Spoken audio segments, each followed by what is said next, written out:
What's good, YouTube? And welcome to the house. This is a dummy thick market watch with like 3 C's on that thick right there, so forgive me if I open a tab and I take a little bit to register, but let's go ahead and start with Scrap Raptor being a common and the good and bad fallout from that. Bad fallout, we were waiting for this, John. It's not rarity bump. Konami did something amazing. Yes, I agree, and I am so glad for anybody interested in this card, but there is fallout within the product, whether you want to recognize it or not. If you were in it just for Scrap Raptor, congratulations, you are a big winner. But if you are in Lightning Overdrive for, say, Diviner of Heralds or that Black Rose Dragon, I think you're about to pay a way bigger price on it, because now it really feels like Diviner of Heralds and maybe that Drytron XCs, depending on rarity, are atop the set much more so alone now, without Scrap Raptor being secret or ultra. Whenever we have multiple chase cards, they help alleviate value from each other, and Diviner of Heralds being pretty generic with that tuner and resource effect still goes towards specific decks, yet now really feels alone atop the set. And then that Black Rose Dragon in 1 out of every 10 cases, I think a lot less cases are going to get busted open for people that were going to hunt down Scrap Raptor. A lot of people, you might underestimate how many people like to pull the card they're going to play or go in for those reasons. I think a lot less people are suddenly going to be opening Lightning Overdrive as a core set without that incentive and will just pick up the common. In fact, a lot of the support is very specific. The Trap Tricks cards, the Agnister Dark Infant, the Plunder Patrol card, I do wonder what rarity those will be, and with no secret rares revealed for the Utopia stuff, I'm holding my breath waiting to see how things turn out. But yes, I do think there will be other people paying for the Scrap Raptor common, and also Konami tends to like to do this with cards they think they might limit later, like Pancratop. So while it's a huge win for now, I still have that in the back of my head, as well as other people are going to pay for it. But I am super happy to see this, and I do think it's good long term, and I do think having a mega chase card like Black Rose Dragon, even though that's 1 out of 10 cases, will help people open this up to where long term this isn't maybe as bad as Chaos Impact, but I'm starting to feel more and more like it is now after seeing Scrap Raptor common. And where are the top cards?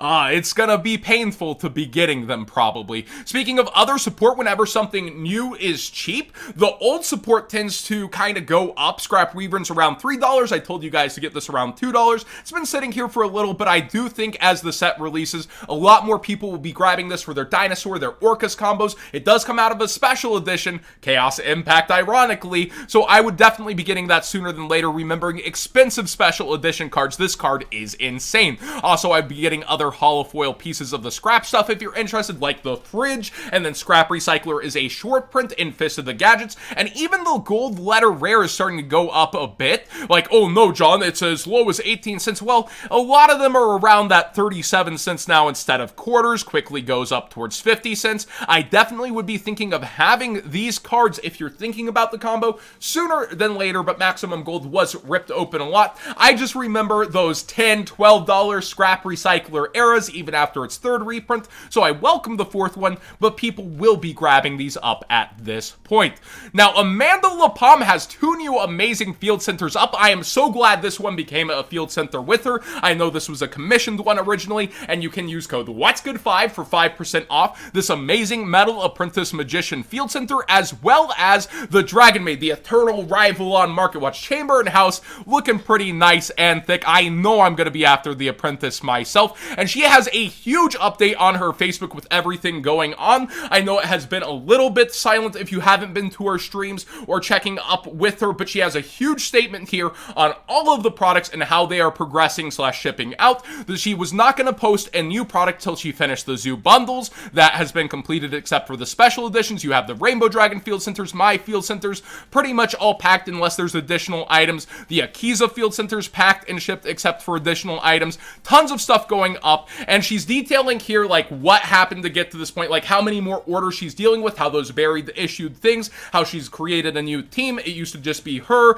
and her dude doing this alone, and now pretty much she has set up a team. You can have any inquiry sent if you have problems with orders over at info@amandalapalmeart.com, and store managers will assist you. So she has this entire update. You can read it all over on her Facebook, but I am aware there's delays. I am aware she's been dealing with a lot of stuff from her back end, so maybe I'm a bit biased in terms of I know what she's been going through and dealing through, and I prefer not to rush art. But if you are having any problems with your orders / anything going on there. Here's the huge update on everything and what is going on and why new pre-orders are starting to roll out just now.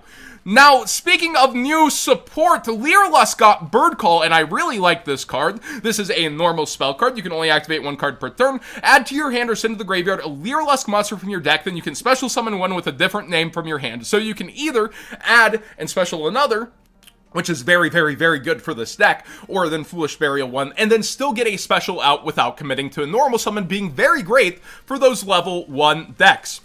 I also was going around looking at the Lyres cards, and the commons are pretty darn expensive. This only comes in Circuit Break, and it's around $3, and then Warbler is around $2. It starts at $1.50 and quickly goes up. I think that these cards could easily see reprints in the set, so I might consider selling them now, but if they aren't reprinted, I could see some Lyres cards definitely going up in price as people try to get that engine and deck together. But there are so few Lyres cards, I think it would be hard to miss some reprints.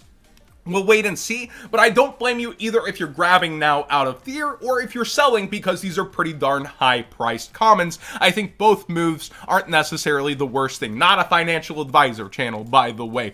When Starlight Rare is starting to go up, only 8 listings now, and the Ultra is up towards 8 with all this new Wind support out of the Wind Synchro Duelist pack, everything being Wind themed. We do see that there is one at 270 before it's 300 and quickly jumps up, so this is fall out. I feel like a little bit after a buyout. I haven't been here for the flash pan moment, but it is going up, and a lot of people considering it for its ability to add a wind monster with 1500 or less defense from your deck to your hand, and also that's just a pretty good generic effect for wind monsters in general. And Starlight Rares, anything with, you know, the Charmers tend to do this kind of stuff. Code Talkers have been getting a lot of attention. Nightmare Corruptor Ibli, this is actually down in price a little from the biggest hype. I know Coder's done exceptionally well with them, and that's Distant Coder over at Twitch, and you have other duelists really trying it out and hoping for Heat Soul at some point, but Ibli within those combos, giving it to the opponent is still extremely effective at times,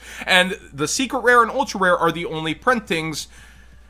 World Legacy Lore, yep, this card is pretty insane still to this day. Also, T-Code Talker is up in price for the Ultra Rare, but the Gold Rare is extremely cheap, so maybe a penny stonk, or if you want the Hollow Foil version, something to get sooner than later considering what X-Code Talker did, but it only has 1 printing.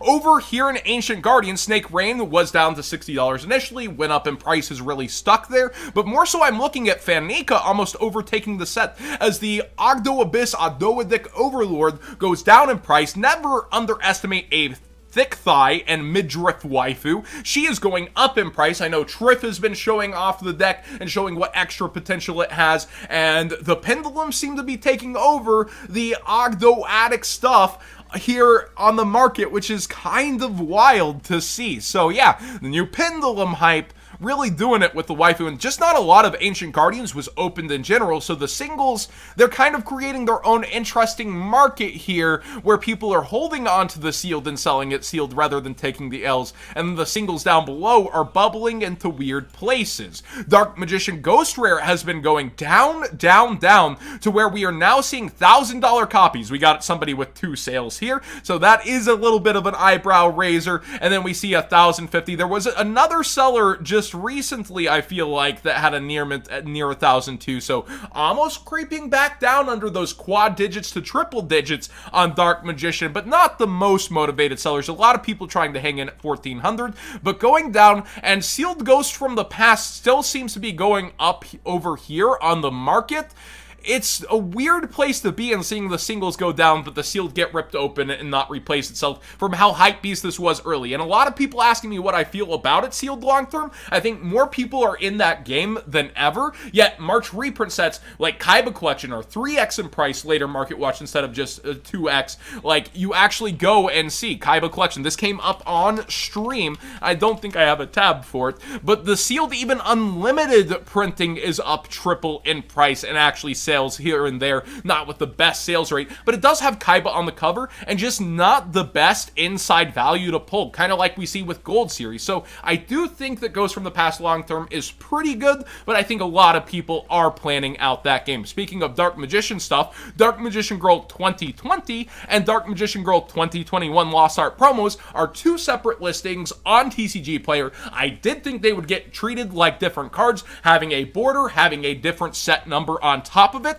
and I think with those, people will definitely start to lean towards the older one in terms of price point and what they're willing to pay for it, especially down the future, and that is a $10 difference for now. I think that gap will widen in the future also, but it's a really weird card to talk about because it is the same artwork and it gets featured on the artwork, but small differences like these, like a little first edition stamp, do tend to go a long way in collectibles, and this took a nosedive originally from 80 to 90, and then panic sales on announcement of the reprint, and the reprint ending up different. I do think that the 2020 Lost Art promotion has a lot more potential down the road than the 2021, but I think Dark Magician Girl collectors go after a lot of things. Look at recently Sneak Preview 2 series Toon Dark Magician Girl. Be aware there is a Jump Ultra as well that is much cheaper, around $25, but this has been bought out to the point of $72, $75. People remembering sneak peeks, going to that room, getting the promo. This is a much more special version to people due to that little tiny difference of a set number. That's why I think that Dark Magician Girl long-term can also see that huge difference in gap of price when we're talking just a set number, but also now a physical difference on the anniversary pack card where you will have the border around the art within the picture. Next up, we have Galatea. This is actually down in price from the other day. She was a low of 200, so we see motivated sellers back into the market, aka people that just want to make a buck and under list. I don't blame them. It'll be interesting to see what this falls back down towards, and you do have Scrap Orcus being talked about, but a lot of the 2019 format, the Eternal format, has been getting bought out on Market Watch. Like, let's look at Colossus, Thunder Dragon Colossus real quick. This should bring it up, I would hope. And we see the Ultimate Rare is up towards almost $100 when this card is banned. So we keep seeing the Sky Strikers, then Girsu is up in price, all these Ultimates going up in price for that kind of range, so I'm not too surprised about it. Effect Veiler first edition ultis are now up towards 270, about 269, almost nice, not quite wise guys, I see you, and then 275. But this does bring up the question, long term, how will the ulti do versus the Starlight? Starlights in their own market have been getting bought out, going crazy. This has just slowly fell down over time, it feels like, versus its initial hype, and there's tons of sellers on Veiler specifically, even though Eternity Code is short printed a bit. It takes a while to get up towards 600, so could the ulti long-term catch? People are asking that about Trishula too, and my answer is Trishula has a dual terminal as well as, you know, the Starlight rare, so that is its own interesting market. And I do feel like the ulti may be a little underestimated, but it has more competition. Between these two, plant format, nostalgia, Veiler being a long-term card, people like that Ultimate Rare despite how flimsy it is, and now you can double sleeve, and the ultis had to survive that age and range of people truly playing these as the card that they had. So I don't know how I feel long-term. Like, could it overtake, or will the Starlight fall into the Starlight market hype? We'll wait and see. I kind of feel like the Starlight will have that buyout at some point, but seeing stuff like Ultimate Rare Lure, Dark Armed, and the ulti market continue to churn, I don't have all the answers as always. Market Man does not know everything, surprisingly, but I think the Starlight will be out ahead for a good while. Speed Duel Tournament Pack 1 and 2, I slept on this on initial release, then I started to show all the crazy things happening with it, and it does have the name Tournament Pack. Even if Speed Duels are failing as a whole, I would feel like, really, let's, come on, be honest. Yes, you got side events at Remote Duel Extravaganza and that kind of stuff going on, but it just doesn't feel like Konami's giving regular support to Speed Duels and taking it seriously. And the biggest thing you get is a giant card at real YCSs. It doesn't feel like it's being taken seriously. But points aside, those collectible cards, we've seen Dark Beginning 1, Dark Beginning 2, Dark Revelations, anything semi-nostalgic and hard to get goes way up in price, and this has Tournament Pack on it. Yes, these cards, even if they're not fan favorite artworks, are doing very, very well for them. And Speed Pack Speed Duel Tournament Pack 2. It definitely feels like a lot more fan favorites and a man of culture moments with King of the Skull Servants, Fortress Whales, these more unique collectible cards getting their second rounds, and I really do respect Fortress Whale's one of my favorite cards. But then King of the Skull Servants, I understand it got new support recently, staying up in price here. So definitely something to check out if you haven't in a while. They have crazy prices. And the Dark Magician Go Burr, this was $26 last week. And so people going back in on Dark Magician Girl stuff over and over again. And finally, Fiendish Chain for Dino Rabbit format. I noticed the Ultimate Rare recently got bought out. Well, the Secret Rare has followed, as a lot of Legendary Collection stuff from 5D's, Joey's World, Yugi's World has been getting bought out to ridiculous proportions. Here's another one where the only near mint first ed is $25. Crazy stuff all around. Thanks for watching today's Market Watch. I know it was a super long one and kind of might have felt rushed, but I try to keep these in a timely manner. Please subscribe if you haven't already. Give this video a thumbs up if you enjoyed these conversations. What do you think of everything going on? And if you want some of Amanda LaPalm's amazing art, code What'sGood5 for 5% off and to support the channel. And these really do create a secondary market of their own, and the craziest of ways, and even I don't blame you if you're going for the dragon maids, okay? You sick people, you get that tail wrapped around you in your dreams and be held comfortably. I'm a man of culture. I'll be going for the Princess Illusion Magician.